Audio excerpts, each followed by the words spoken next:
তৃণমূল কংগ্রেসের প্রার্থী একজন যোগ্য বিধায়ক রূপে আপনাদের কাছে পৌঁছাবে এবং যেই যেই কাজ এই ধাপ্পাবাজ আইএসএফ করে উঠতে পারেনি বিগত 5 বছরে সেই কাজ করে দেখাবে তৃণমূল কংগ্রেসের ক্যান্ডিডেট। এই কথা দিয়ে আমি যাচ্ছি আজকে আপনাদেরকে এখান থেকে।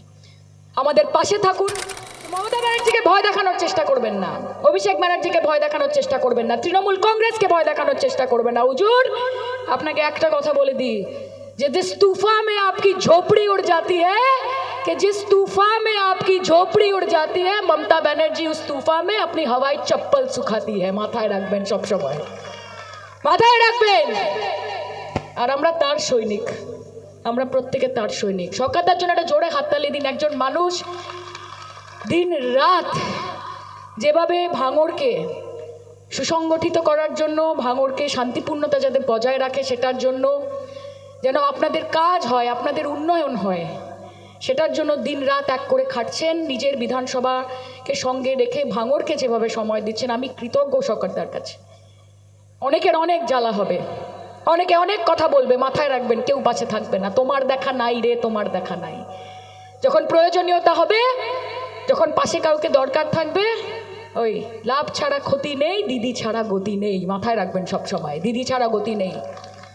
কাজে আপনাদের এই লড়াইয়ে আমরা আপনাদের পাশে আছি, ভাঙড়ের মানুষের পাশে আমরা আছি, উন্নয়নের কাজে আছি। শুধু নিজেদের এলাকাগুলোকে দেখে রাখুন, কোনো বহিরাগত শক্তিকে বাইরে থেকে এসে শান্ত ভাঙড়কে অশান্ত করতে দেবেন না। আপনাদের লড়াই আপনাদের করতে হবে। শওকত মোল্লা নিজের জায়গা থেকে লড়াই করবে, ভাঙড় তৃণমূল কংগ্রেস নিজের জায়গা থেকে লড়াই করবে, সায়নী ঘোষ সংসদে লড়াই করবে, কিন্তু আপনার এলাকা, আপনার পাড়াকে আপনাকে বাঁচিয়ে রাখতে হবে। এখানে কোনো হিন্দু মুসলমানের ব্যাপার নেই, এখানে কোনো ভেদাভেদ নেই, কোনো বৈষম্য নেই। মমতা বন্দ্যোপাধ্যায় সবার জন্য কাজ করে, আগামী দিনেও করবেন। গোটা ভারতবর্ষে কী হচ্ছে আমি বলতে পারবো না, কিন্তু যতদিন মমতা বন্দ্যোপাধ্যায় বেঁচে আছে, প্রত্যেকে, সে হিন্দু হোক, মুসলমান হোক, খ্রিস্টান হোক, জৈন হোক, যেই হোক না কেন, বৌদ্ধ হোক, মমতা বন্দ্যোপাধ্যায়ের অভিভাবকত্বে সে মাথা উঁচু করে এই পশ্চিমবঙ্গে বাঁচবে। क्योंकि सभी का खून शामिल है यहाँ की मिट्टी में, किसी के बाप का हिंदुस्तान नहीं है, किसी के बाप का हिंदुस्तान नहीं है। আর হুজুরকে এই মঞ্চ থেকে আজকে বলে যাচ্ছি যে সায়নী ঘোষ ভাঙড়ের মানুষের আশীর্বাদ নিয়ে, তাদের ভোটে জিতে, মাথা উঁচু করে পার্লামেন্টে দাঁড়িয়ে কথা বলে, রাত্রির 2:30টার সময় প্রধানমন্ত্রী এবং স্বরাষ্ট্রমন্ত্রীর চোখে চোখ রেখে হুঙ্কার দিয়ে কথা বলে। আপনি কি জিনিস আছেন? আপনি কি জিনিস আছেন? আর 4-5 মাস 6 মাস মতো আছে, এনজয় ইয়োর সেলফ। কারণ তারপর জোড়া ফুল ফুটবে, ভাঙড়ের মানুষ আশীর্বাদ করবে, তৃণমূল কংগ্রেসের প্রার্থী একজন যোগ্য বিধায়ক রূপে আপনাদের কাছে পৌঁছাবে এবং যেই যেই কাজ এই ধাপ্পাবাজ আইএসএফ করে উঠতে পারেনি বিগত 5 বছরে, সেই কাজ করে দেখাবে তৃণমূল কংগ্রেসের ক্যান্ডিডেট। এই কথা দিয়ে আমি যাচ্ছি আজকে আপনাদেরকে এখান থেকে। আমাদের পাশে থাকুন, সরকারদার পাশে থাকুন, তৃণমূল কংগ্রেস, ভাঙড় তৃণমূল কংগ্রেসের পাশে থাকুন, আর আমাদের আশীর্বাদ করুন। এই লড়াইয়ে আপনারা আমাদের সঙ্গে আছেন তো? একটু হাত তুলে বলুন, আছেন তো? লড়বেন তো? জিতবেন তো? বলুন তো, লড়াই লড়াই লড়াই চাই। একটু হুজুরের কান অব্দি যাবে, লড়াই লড়াই লড়াই চাই, আরে লড়াই লড়াই লড়াই চাই।